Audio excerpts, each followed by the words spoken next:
Here's a better look at the Vortex Crossfire HD 1.5 to 5.5 by 32 extended eye relief handgun pistol scout scope.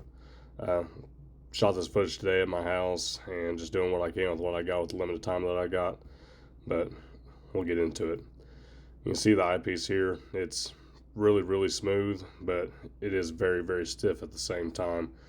There's no grit and no slop in it, so that's good. You don't have to worry about it coming loose or anything on you. Same thing with the magnification ring, really smooth but even stiffer than the eyepiece is, and no slop, no grit into it. Overall, it feels well made. If you look at the overall dimensions of the scope, it's pretty compact, but it's pretty bulky at the same time. You're going to have a hard time getting a third ring on the scope. So for your Magnum cartridges, just know that you're probably going to have to go with some really good solid rings, not the cheap ones that I have on here now. If I go to put this on my 500 mag, it's definitely going to have an upgrade. Looking at the turrets, they are a little bit mushy, and you can hear them and you can feel them, but they don't feel all that great, which doesn't really bother me. This is a set it and forget it kind of scope, but I'll put in another little clip right here and just let you listen to them real quick.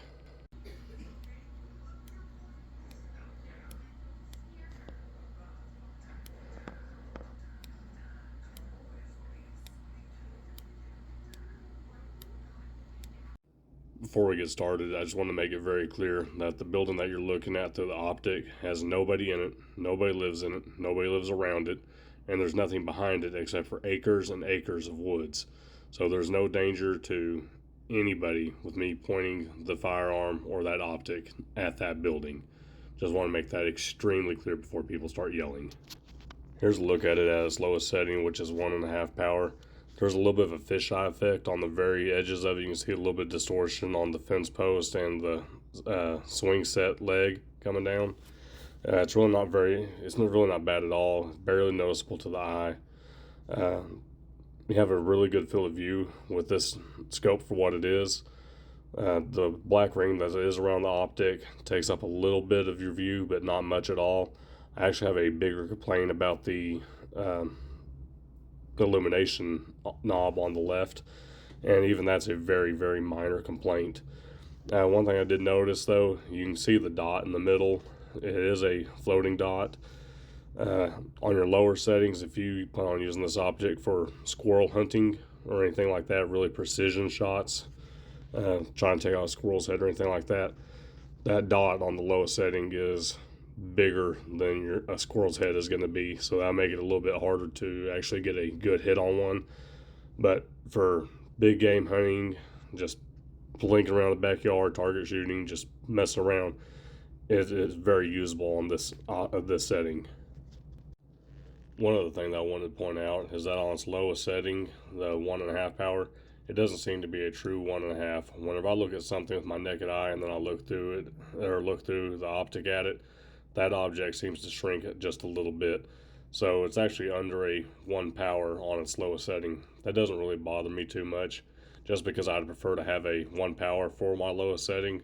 So just know that you're probably going to have to spin yours up just a little bit, somewhere between the 1.5 and 2 power. It doesn't really bother me at all, though. Like I said, that just has to be something that you have to decide if it's enough to bother you or not. Here's a look at it at 2x. As you can see, that fisheye effect is kind of going away a little bit, not near as noticeable. So that's a plus in my opinion. And here's a look at it at 3 power. Here's a look at 4 power. Here's a look at it at 5.5 power. My camera doesn't do this optic any justice, really. It's actually much clearer than what it is looking through my camera.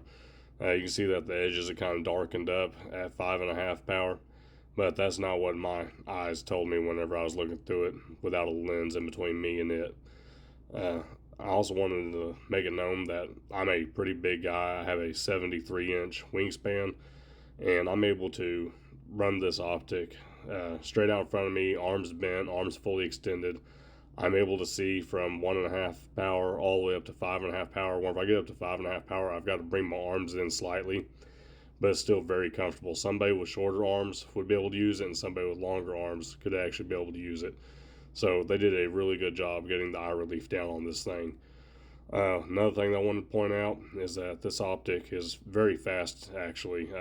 I'm able to get on it just about as quick as I can a red dot, if not just as fast as some of them that I've used. It actually really surprised me how quick I was able to get on it and get a sight picture. So kudos to Vortex on this one.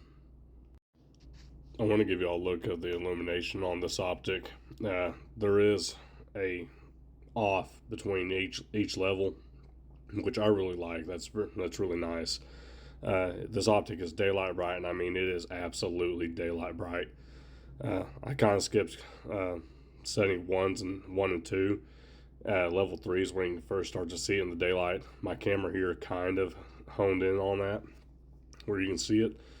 And if you go to level 4, it's not that noticeable, and I kind of skipped around a little bit just because you can't tell a whole lot of change in my camera at this time. So, but here it is on level 3, and like I said, daylight bright. It is very, very bright outside. I was recording this from inside my house, and it was fairly dark inside, but even whenever you step outside, you're going to be able to see this optic. You're going to be able to see that illumination. Here it is at level 5, and as you can see, it is very, very easy to see. Level 6 is even brighter than level 5, which as it should be. My camera doesn't do a very good job of picking that up though, and it even kind of blows it out a little bit. But believe me when I say that it is still a very, very crisp dot. You should not have any issues picking this up in any lighting conditions. So far, I'm very happy with this optic. Every complaint that I have about it has been extremely, extremely minor. I'm really loving it on this little 22, and I'm debating if I want to keep it on here or if I want to go ahead and risk it and just throw it on my 500 mag. I really would like to see how well it holds up to my 500 mag, considering that it's killed several other Vortex optics before. It's destroyed a Vortex Spark and Vortex Spark AR. Currently has a Holosun on it, and it's held up very well. But I'm just kind of at the point where I don't know if I want to go ahead and just leave this one on this 22, or if I want to swap it over to the 500 and give it a shot on there, or if I want to just go ahead and buy another one of these and throw it on the 500 and have 2 of them. Still kind of debating on that.